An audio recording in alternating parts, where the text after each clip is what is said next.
আসসালামু আলাইকুম সবাইকে। বাংলা সাহিত্য থেকে গুরুত্বপূর্ণ সব প্রশ্ন, যে প্রশ্নগুলো থেকে যে কোনো চাকরির পরীক্ষায় 3 থেকে 4টি প্রশ্ন দিয়ে থাকে। ইউসুফ জুলেখা পুঁথির রচয়িতা শাহ মোহাম্মদ শগীর। বাংলা সাহিত্যের ইতিহাসে প্রাচীনতম মুসলমান কবি কে? শাহ মোহাম্মদ শগীর। রোমান্টিক প্রণয়োপাখ্যান ধারার প্রথম কবি কে? শাহ মোহাম্মদ শগীর। সবচেয়ে প্রাচীন রোমাঞ্চমূলক প্রণয়োপাখ্যানের রচয়িতা শাহ মোহাম্মদ শগীর। বাংলা সাহিত্যের প্রথম প্রণয়োপাখ্যান কোনটি? ইউসুফ জুলেখা। মুসলমান কবি রচিত প্রাচীনতম বাংলা কাব্য কোনটি? ইউসুফ জুলেখা।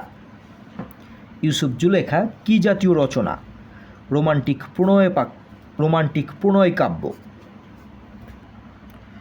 যে সবে বঙ্গেতে শূন্যস্থান নির্ণয় ন জানি কার রচনা? এখানে যে সবে বঙ্গেতে, এরপরে আরও লাইন আছে যে কারণে ডট ডট দেওয়া হয়েছে। এখানে এটা রচনা করেছে আব্দুল হাকিম। কারবালা ও শহরনামা কাব্যগ্রন্থটির রচয়িতা আব্দুল হাকিম। বঙ্গবাণী কবিতাটি কে রচনা করেছেন? আব্দুল হাকিম। মহাকবি আলাওল কোন যুগের কবি? তিনি ছিলেন মধ্যযুগের কবি। কবি আলাওলের জন্মস্থান কোনটি? চট্টগ্রামের জোবরাতে। আলাওল কোন শতকের কবি? সপ্তদশ শতক। আরাকান রাজসভার কবিদের মধ্যে শ্রেষ্ঠ হলেন আলাওল। কবি আলাওল কোন রাজদরবারের কবি ছিলেন? রোসাঙ্গ।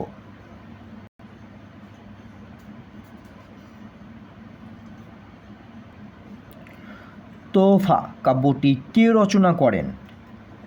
আলাওল। আলাওলের তোহফা কোন ধরনের কাব্য? নীতিকাব্য। হপ্তপয়কর কার রচনা? সৈয়দ আলাওলের। আলাওল কোন রাজসভার কবি ছিলেন? আরাকান রাজসভা। হিন্দি পদুমাবত এর অবলম্বনে পদ্মাবতী কাব্যের রচয়িতা আলাওল। পদ্মাবতী কাব্যের রচয়িতাকে? সৈয়দ আলাওল। কোন গ্রন্থখানি রোমান্টিক প্রণয়োপাখ্যান? পদ্মাবতী। লৌকিক কাহিনীর প্রথম রচয়িতাকে? দৌলত কাজী। কোন দুজন আরাকান রাজসভার কবি ছিলেন? মহাকবি আলাওল ও দৌলত কাজী, এই দুজন ছিল আরাকান রাজসভার কবি। সতী ময়না ও লোর চন্দ্রাণী কাব্যটির রচয়িতা দৌলত কাজী। লাইলি মজনু কাব্যের অনুবাদক হলেন দৌলত উজির বাহরাম খান। লাইলি মজনু কাব্যের উপাখ্যান কোন দেশের? ইরান। পুঁথি সাহিত্যের প্রথম সার্থক ও জনপ্রিয় কবিকে? ফকির গরিবুল্লাহ। আমির হামজা কাব্য রচনা করেন কে? আমির হামজা কাব্যটি রচনা করেন ফকির গরিবুল্লাহ। বিদ্যাপতি কোথাকার কবি ছিলেন? মিথিলার। পদাবলীর প্রথম কবিকে? বিদ্যাপতি। বিদ্যাপতি কোন ভাষায় পদ রচনা করেন? ব্রজবুলি ভাষা। বিদ্যাপতি কোন ভাষায় পদ রচনা করেছেন? মৈথালি ভাষা। ব্রজবুলি একটি ভাষার নাম। ব্রজবুলি বলতে কি বোঝায়? বোঝানো হয় একরকম কৃত্রিম কবি ভাষাকে। বাংলা ও মৈথালি ভাষার সমন্বয়ে যে ভাষার সৃষ্টি হয়েছে তার নাম কি? তার নাম ব্রজবুলি ভাষা। বৈষ্ণব পদাবলীর অবাঙালি কবিকে? বিদ্যাপতি। মৈথালি কোকিল খ্যাত কে? বিদ্যাপতি মৈথালি কোকিল খ্যাত। কবিকঙ্কন কার উপাধি? মুকুন্দরাম চক্রবর্তী। মুকুন্দরাম চক্রবর্তী কোন ধারার কবি? তিনি হচ্ছে চণ্ডীমঙ্গলের কবি। চরণ কবি হিসেবে বিখ্যাত কে? বিখ্যাত মুকুন্দ দাস। মধ্যযুগের শ্রেষ্ঠ কবি হলেন ভারতচন্দ্র। মধ্যযুগের শেষ কবি ভারতচন্দ্র রায়গুণাকর কত সালে মৃত্যুবরণ করেন? তিনি মৃত্যুবরণ করেন 1760 সালে। কোনটি কবি ভারতচন্দ্রের উপাধি? রায়গুণাকর। ভারতচন্দ্র রায়গুণাকর কোন রাজসভার কবি? রাজা গণেশের রাজসভা। বাংলা সাহিত্যে মধ্যযুগের শেষ কবিকে? ভারতচন্দ্র রায়। মঙ্গল যুগের সর্বশেষ কবির নাম কি? ভারতচন্দ্র রায়গুণাকর। অন্নদামঙ্গল কাব্য কে রচনা করেন? ভারতচন্দ্র।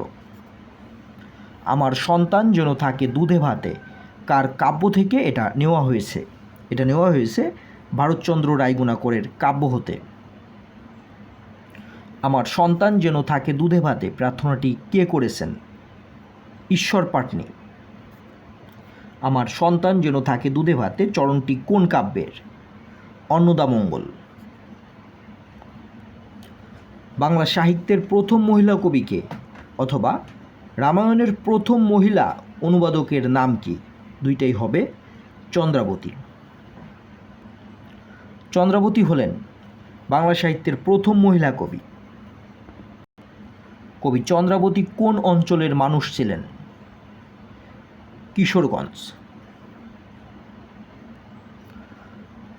মধ্যযুগের মহিলা কবি চন্দ্রাবতী নিচের কোনটি রচনা করেন?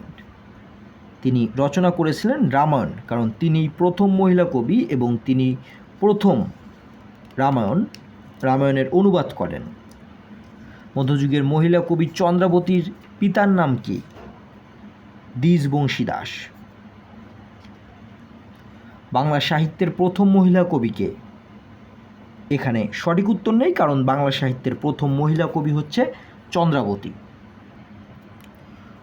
মধ্যযুগ আধুনিক যুগের সন্ধিক্ষণের কবি কাকে বলা হয়? মধ্যযুগ ও আধুনিক যুগের মধ্যে যে সন্ধিক্ষণ, সেই সন্ধিক্ষণের কবি বলা হয় ঈশ্বরচন্দ্র গুপ্তকে। বাংলা সাহিত্যে যুগ সন্ধিক্ষণের কবি কাকে বলা হয়? ঈশ্বরচন্দ্র গুপ্তকে।